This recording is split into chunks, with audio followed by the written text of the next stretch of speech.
Customs officers are at war with smugglers in ports, airports, and at sea. Coming up. Hello there. Customs officers pay a visit to an illegal cigarette dealer. Right, basically, we've had information that you may be selling cigarettes from the premises. OK. I'd like to just pop in and have a chat with you about it, if that's all right. Yeah. OK. In Portsmouth, a suspect gets angry when his new car is dismantled. You while we're doing it, basically. Do I look like a drug dealer? And officers find a suspicious substance in a suitcase in Gatwick. There it is. So, good result. Let's go nick him.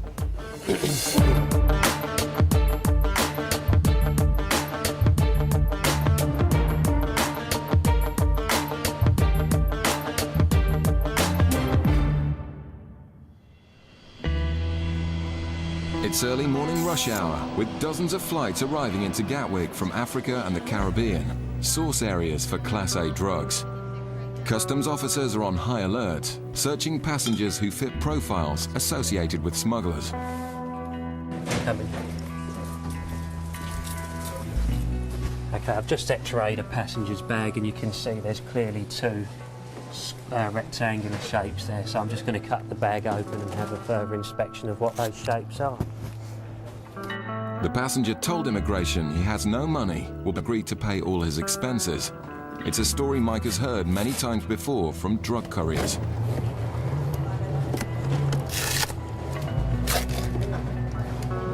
You can smell it already, can't you? Let's go away. Smells nice. It's well concealed, but Mike thinks he's found a large quantity of cocaine built into the case. There it is. There's a white paste in there. Yeah. The paste tests positive for cocaine. So, good result. Let's go nick him. 10.55, yeah? So I've conducted a test on the bottom of your suitcase, which has shown a white paste. A white paste. Yes. Yep, I've conducted a test on it which says it's cocaine. Cocaine, therefore the time is 10.55. I'm placing you under arrest on the suspicion of being involved in the importation of a controlled drug. OK, if you could follow this officer, please. OK. Sorry? Right, well that's all going to be discussed with you later. I will remind you that everything you say will be noted down now, OK? The attempted importation has failed. Sit on that seat there for me, please. And it was a long way from being the perfect crime. He's got a really duff invitation letter. The grammar of it was awful.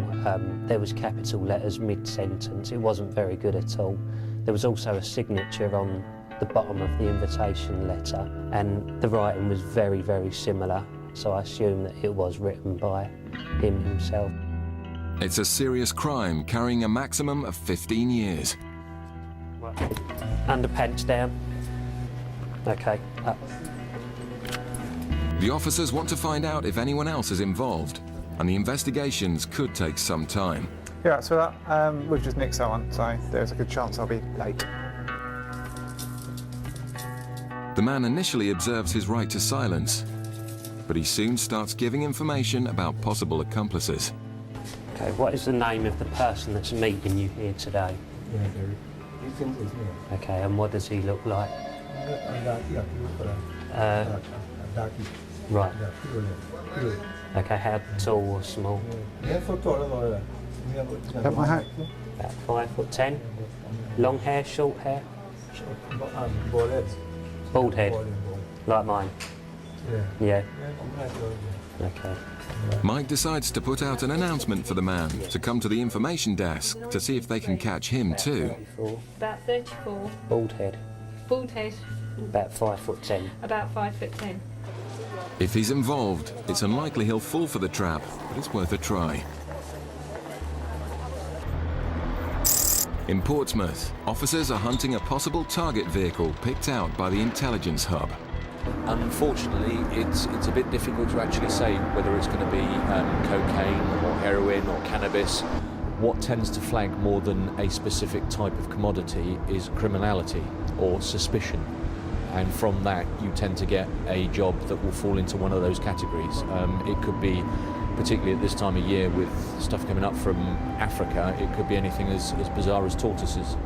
Drug smugglers are adept at seeming normal, So it's Richard's job to hunt for the incriminating details. You mentioned about the car, so can you tell me what the situation is with the car, please? I Right. might keep the car here and I might take it back. I don't know. So you bought it when you were in Libya? Yes, I did. It's your own car. Okay, how long have you been, where do you normally live, please? England. In England, so how long have you been away for? 2 months. And that's your return ticket there, is it? Can I just have a quick look at that, please?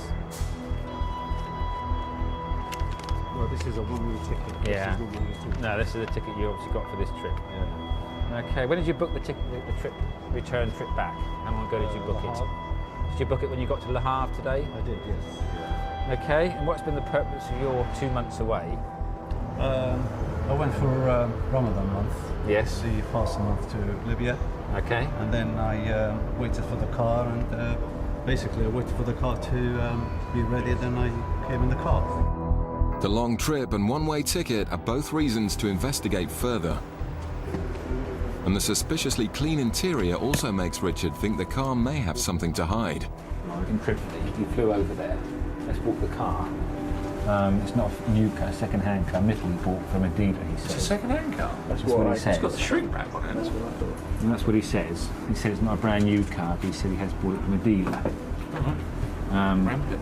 So I think it's worth it because he's just pushed the car in Tripoli, which is not something we normally get here, is it? So I think it's worth looking at. Richard must now tell the man his new car is going to be searched in the specialist rummage bay. We've got a ramp here, we're going to put on the ramp just so we can look over it more thoroughly than we could do here. We have a waiting room that you can sit in there if you wish to keep warm. Yeah. Just to let you know what the situation is. Okay. We'll obviously deal How with long it is this going to take? hopefully as soon as we can. It's not going to take a long time. Can I just put my clothes Absolutely, back in first? absolutely. Yeah. And So, do you want me to take the car out while I do this, or? no, you put The driver could be annoyed because he has something to hide, but perhaps he's just nervous about having his new car pulled apart.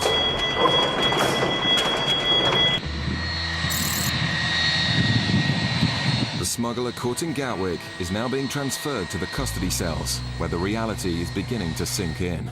You just stand in front of that desk for me. Hello there. Is there anybody that you want telling, a friend or family that may be meeting you or worried where you are? I would like to call, I would like to let my wife know. The man is locked up, while the officers out back work out how much he'll be charged with trying to smuggle.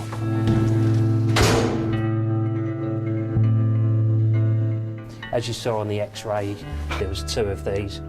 From what we've got here, we've estimated that the total amount of cocaine could be 2 kilos, which has a street value of about £100,000. And in the terminal, the person meeting him has answered the announcement and has been arrested.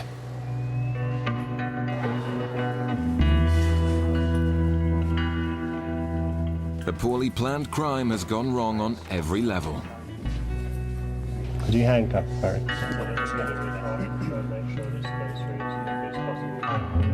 We've gone to the information desk in the North Terminal where we've put out a call for the person meeting the courier today, and a gentleman has come forward and said that he was here to meet him. We've subsequently arrested him and he's been brought here today to the custody suite, and also the driver of the vehicle that was also here to meet him, he has also been brought here, the taxi driver. All 3 are under arrest and placed in cells for questioning. It's now up to the investigation team to find out who was responsible and ensure a successful prosecution. It's another important seizure, but with all the suspects claiming to know nothing about the cocaine, it could take some time to work out who's guilty. After a long wait for a technical officer to arrive, the driver of the suspect Libyan vehicle is getting annoyed. Looking through the car. Yeah, can you just give me an idea how long it's going to take, please? But I really What can't is give it, you. 15 minutes, half an hour, 2 hours, what? I mean, I would suggest, if we don't find anything, probably half an hour, 45 minutes if we don't find anything. The car is suspiciously clean, having just driven 2,000 miles from Africa. This is the problem with the vehicle, it looks too clean. The inside's totally clean. They need to examine every possible space to ensure it's not being used for smuggling. And we're trying to be as reasonable with you and as polite as we can. I'll tell you what, the Brits coming in and out of Libya, Yes. but not a single person gets these people. And hopefully I'll try to explain to you as reasonably as I can as to why we're doing it for. We will look after the car. The officers are expert mechanics, but this man is clearly very protective of his new car. Do I look like a drug dealer? Do I? Hey? I'm not a good enough person to really recognise a drug dealer straight away. You've been doing this job long enough. I mean, surely you should know, shouldn't you? Not everyone that smuggles is obvious to us. The whole search takes nearly 2 hours and finds nothing. And the long wait has allowed the angry driver to calm down. Your car has been looked at. They haven't reduced it to component nuts and bolts or anything like They that. haven't, have they? No, Honestly, please assure honestly, me, they please. haven't. So you'll have the car back in a couple of minutes and then put your bags in and we'll let you out the back gates. Okay, you'll be mate. away on your way. All right. Okay, thanks for your... I'm sorry if I was a bit abrasive, you know, just Don't worry, part of the daily grind that we have to put. Nobody likes their car being put on the rack. You ever wrecked my car, have you? You are more than welcome to obviously check it over. That was there before we got here, though. It's not so much the delay, it's just the actual... You know, I have no idea what has been taken out of the car and what has been put back in the car. I don't know. It's quite upsetting. Still to come, officers pay a cigarette dealer a home visit. We've had information that you may be selling cigarettes from the premises. She knows that she's done something wrong. I feel like a terrible scene. Coming up, a suspected swallower gives a massive hit for cocaine. 345 too. Take her out the back. Yeah, I will. In Bristol, the usual officers have been joined by the National Strike Force to carry out house searches on people suspected of dealing illegal cigarettes. All the intelligence has come from anonymous tip-offs on the Customs Confidential Hotline. I've got, I think it's 19 packages from Tobacco NIU, hopefully to execute today. For officers entering suspects' homes, it can be dangerous. I've been in a situation before where the whole street was sort of come out and I don't know, you don't want to hang around. No, once you're on the ground. If you don't like it, you're out. So. It may seem heavy-handed for selling a few cigarettes, but the black market costs the Treasury £2 billion a year. We're going to this lady in Bristol. Information's been received that she could be selling cigarettes at her home address. Started selling cigarettes in the past 2 weeks and have been dealing Lambert and Butler.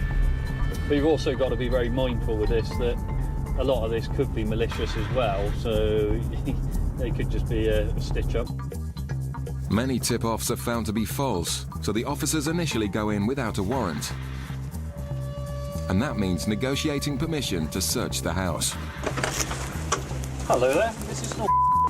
Hello, I'm from Revenue and Customs. Right, basically we've had information that you may be selling cigarettes from the premises, okay? I'd like to just pop in and have a chat with you about it, if that's all right. Yeah.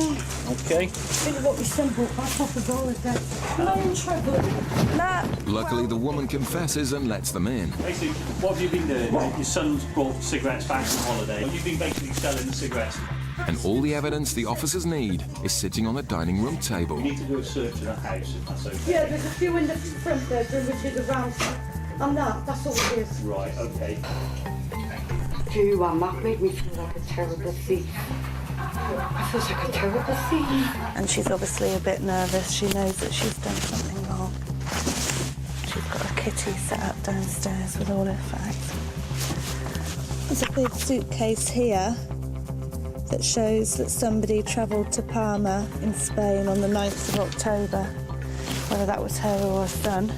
It's a very big case, very typical of a cigarette smuggler's case. Is that your big suitcase up there, the big hard-sided one in the spare room? Well, we all use it, you know. Right, You're all not right. committing an offence by selling these cigarettes, okay? So the goods will be seized from you. And with perfect timing, a customer turns up to find the shop closed indefinitely. And the guy just come to the premises and we've got his shop. Oh, right. What, somebody's just come and gone? Looks like we've just had a buyer that's just... The black market is clearly booming in Bristol.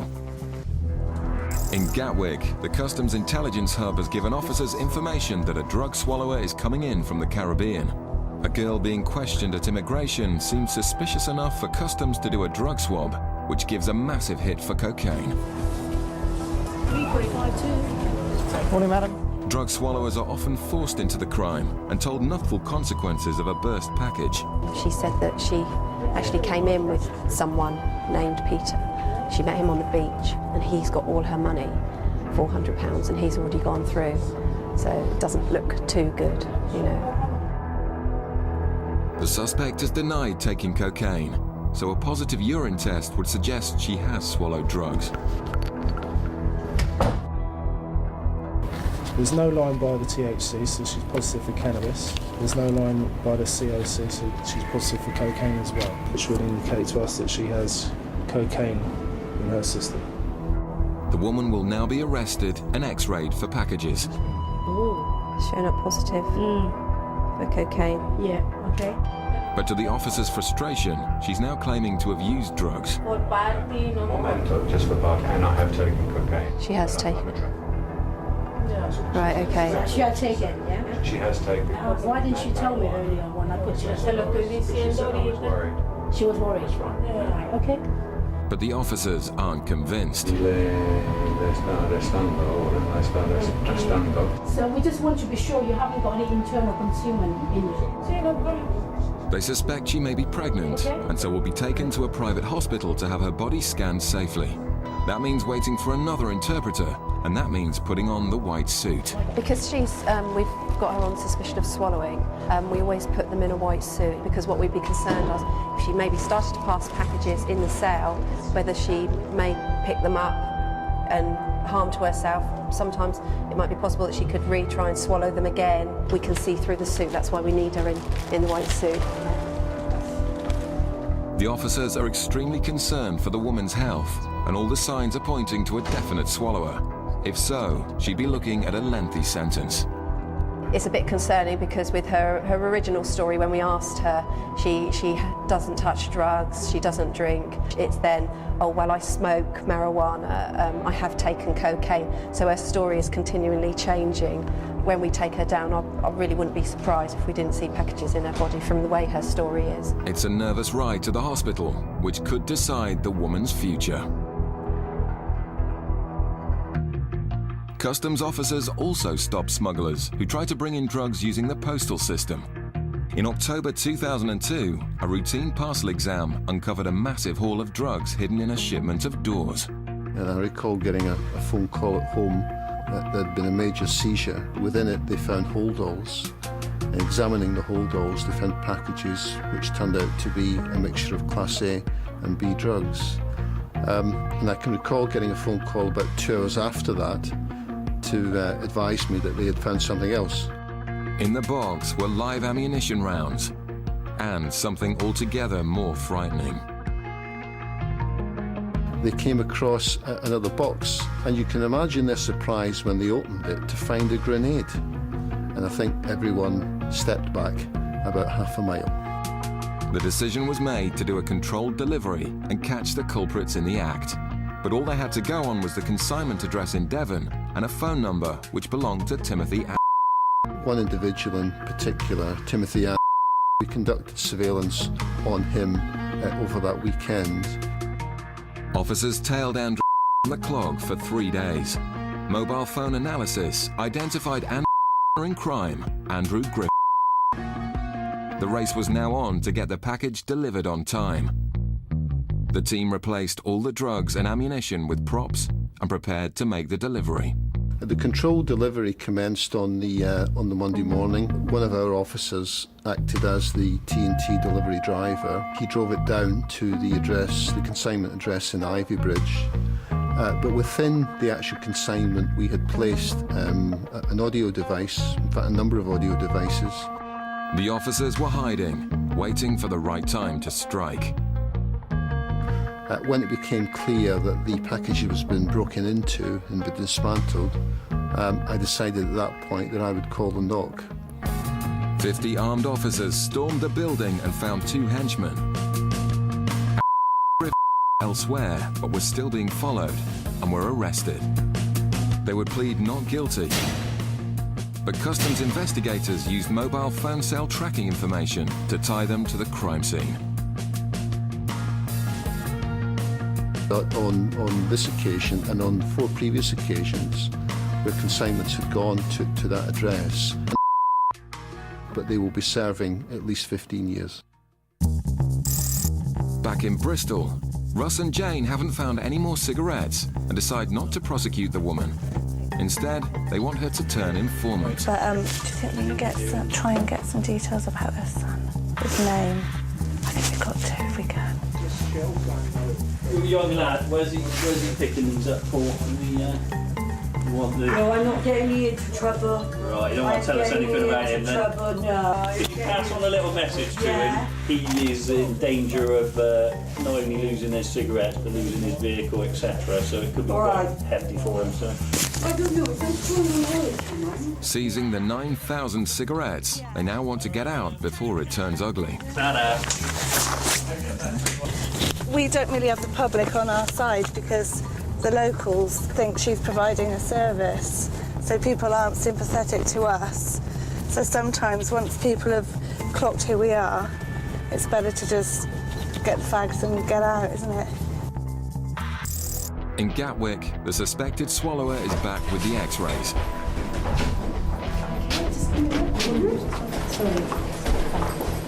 She's put back in the cell while the officers take a look at the results. If she had swallowed something, you would possibly see the shapes of packages. They'd be down here, they can be collected up around here, and there's nothing at all. Compared to an actual swallower, the difference is clear. See the package shapes collected down there, whereas that one, it's totally no shapes whatsoever in that one. It was negative. It's an anticlimax for the officers, but they're glad she'll be okay. Take her back up to the south terminal if she wants to, so she could be on her way. Yeah, it's negative. All the way down the line to me, I was thinking, yeah, it's going to be positive. The way she was acting and the things she was saying, but sometimes it happens like that, you know. 6 months later, the Gatwick cocaine smugglers pleaded guilty and were sentenced to 6.5 years in prison. The taxi driver was released without charge. The border stories keep coming next this afternoon. We join the Nothing to Declare teams in just a sec on Sky Living.